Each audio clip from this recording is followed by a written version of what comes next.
Young Master Abing, son of the naval admiral, wandered along the street with an imported hound named Wang Kai trotting beside him. As they passed a butcher's stall, Wang Kai lunged forward and clamped its jaws onto the meat laid out for sale. The butcher instantly seized the cut of meat, attempting to wrest it back. Yet the moment he turned away, the dog sank its teeth viciously into his buttocks. Overwhelmed by agony and rage, the butcher grabbed a wooden stick and chased the hound off.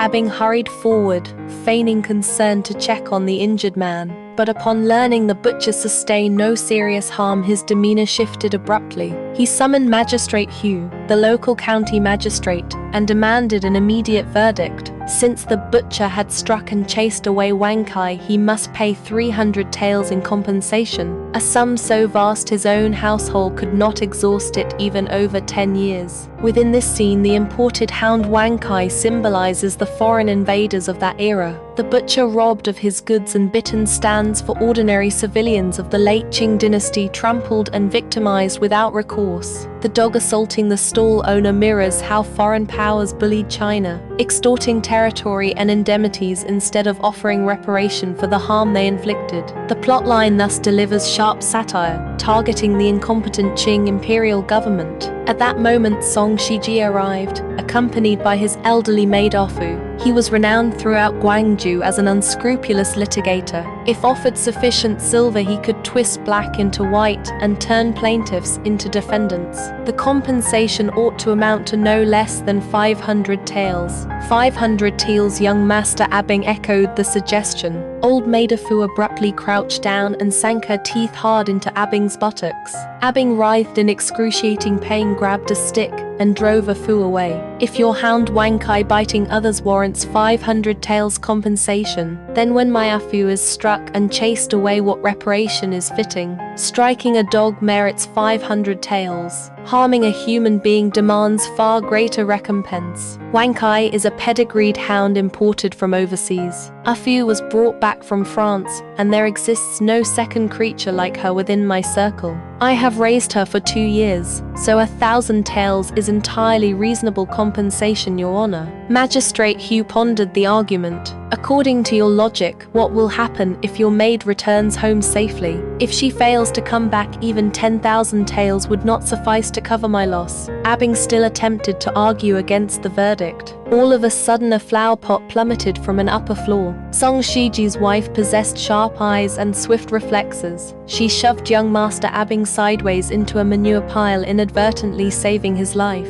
Song Shiji offered superficial apologies on his spouse's behalf before urging Magistrate Hugh to announce the ruling. He owes you 1,000 taels and you owe him 500 taels. Also remember a Y. If Wang Kai manages to find its way back on its own, demand several hundred more taels from young Master Abing. Through this cunning maneuver, Song Shiji secured acquittal for the butcher. This incident reveals a flicker of conscience still lingering within his heart. Yet endless crooked dealings had summoned bitter retribution. 12 of his children had died in infancy, one after another. He had paid the cruelest price for pursuing ill-gotten wealth, and still learned no meaningful lesson. The sole heir of the provincial richest man had committed homicide. The wealthy household offered staggering gold bars to retain Song Shiji's legal services. Another iniquitous case tempting him greatly. Originally, Song Shiji intended to decline in order to protect his only surviving son. But when chests of gold were laid out before him,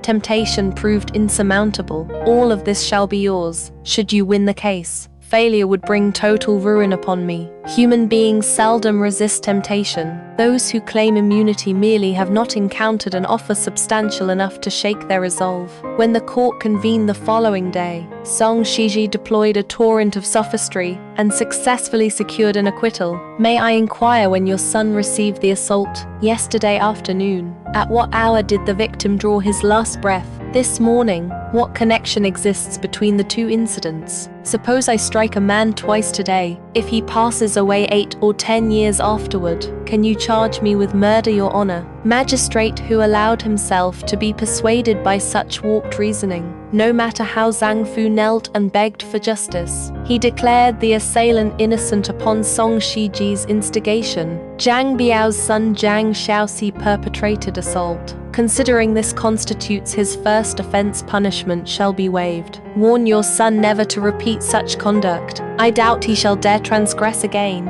An imperial magistrate manipulated at will by a litigator, hardly a guardian of the people, more akin to a marionette pulled by invisible strings. The metaphors embedded within this sequence strike straight to the core. By this period, the late Qing government had forfeited capacity to govern its nation, unable to safeguard even the most basic fairness for its subjects. A solitary tear slid down Song Shiji's cheek once the lawsuit concluded, the most masterful stroke across the whole motion picture. That single tear embodied the last embers of his fading morality, a biting satire directed toward hypocrites who crave profit while pretending compassion. He committed endless misdeeds for wealth, yet performed displays of remorse to soothe his guilty conscience. Upon returning home, carrying a newly carved wooden horse, Song Shijie discovered his 13th child had also perished. Truly, this is karmic retribution. Desperate to preserve the life of her unborn baby, Madame Song selected an auspicious date, compelling her husband to swear an oath, sealing his writing brush, and renounce all litigation forever. Song Shiji delayed compliance through countless evasions, feigning illness, and arranging for ladders to be sabotaged, until his wife forced him to complete the sealing ritual. Afterward, Song Shiji opened an inn for his livelihood, while Madame Song operated a free tea stall beside the roadway, devoting herself to accumulating virtue. One day at the tea stall, Madame Song encountered Yang Xiuzhen, trapped in utter despair. Her husband had been murdered by her elder brother and sister-in-law. Yet the female culprit's blood brother served as the judicial commissioner of Shanxi, a position equivalent to a provincial governor in modern terms. Crushed under authority, Yang Xiuzhen dared not voice her grievance. Her second brother furthermore squandered all her business capital, then sold her to a passing merchant, Yang Qing, for 50 taels before fleeing without remorse. Once Yang Qing uncovered the truth, he raced after Yang Xiuzhen's treacherous brother, chasing him to a cliff edge. The man slipped and plummeted downward. Yang Qing lunged to save him, falling off the precipice alongside. Soldiers under the circuit sensor rescued Yang Qing, though Yang Xiuzhen's brother died upon impact. After being pulled ashore, Yang Qing begged the officers to testify on his behalf in court to prove his innocence. The high-ranking official handed him a folding fan instead. Keep this fan upon your person. Should authorities accuse you, present this fan, and they shall understand. No spectator could foresee that this seemingly upright circuit sensor would deliver the film's most searing twist in time. Meanwhile, Yang Xiuzhen, devastated upon learning she had been sold, possessed nothing but tears. This scene symbolizes common folk living beneath feudal tyranny, oppressed by arbitrary power and injustice. They lacked means even to protect themselves, let alone strive for legitimate redress. Merciful Madame Song brought Yang Xiuzhen back to her residence, recounted the woman's tragic experience to Song Shiji, and entreated him to represent her in court. Song Shiji declined, insisting he had sealed his brush and abandoned litigation. Witnessing the suffering endured by another woman, Madame Song could endure no longer. She escorted Yang Xiuzhen to the county court to file the complaint herself. Presiding over the trial was no longer Magistrate Hu, but newly appointed Magistrate He Rudder. New officials customarily strive to assert authority upon taking office. Magistrate He had long heard tales of Song Shiji's skill at twisting truth, and sought to consolidate prestige through this case. So you are Song Shiji's wife. I must insist on proper discipline. Bring the torture instrument, known as the Kango. Do not resist, or your face shall be plastered fully. Seeing his spouse's swollen, bruised face, Song Shiji's patience snapped completely. He swore to fight for justice. When he intended to remove the plaque bearing imperial calligraphy, marking his sealed brush, village elders barred his path, warning the monument protected the settlement's feng shui and could not be disturbed. Their efforts proved futile. Song Shiji retrieved his sealed brush, reviving his identity as a litigator, and submitted a petition at once. Mr. Song, Magistrate He, a pleasure to finally meet you. Have you dined already? I have.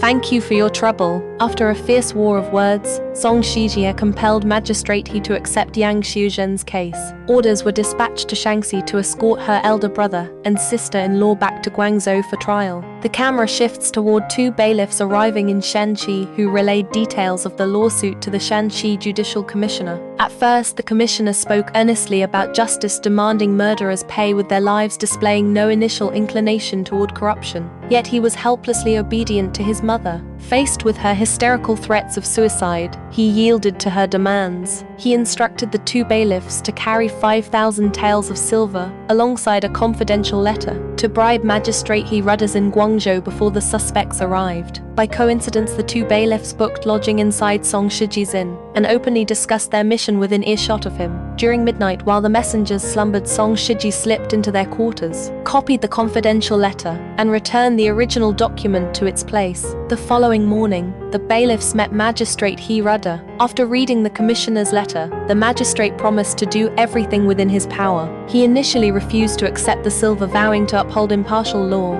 His wife, however, secretly accepted the bribe. Once magistrate, he discovered the money had entered his household. Driven by avarice and fear of offending his superior, he resolved to fully embrace corruption, becoming a law-breaking magistrate. The director repeatedly arranged scenes of magistrate he breaking wind as blunt satire. The words spoken by such officials carry no more weight than flatulence. Once Yao Tianqi and her husband were escorted back to Guangzhou, the trial officially commenced. Inside the courtroom, Song Shiji accused Magistrate He of accepting bribes and colluding with fellow bureaucrats. Enraged, Magistrate He ordered torture against him. Song Shiji still retained his Sukai scholarly status, shielding him from corporal punishment, so the session was adjourned temporarily. Magistrate He then sought out Song Shiji's teacher, claiming removal of the imperial plaque damaged local feng shou.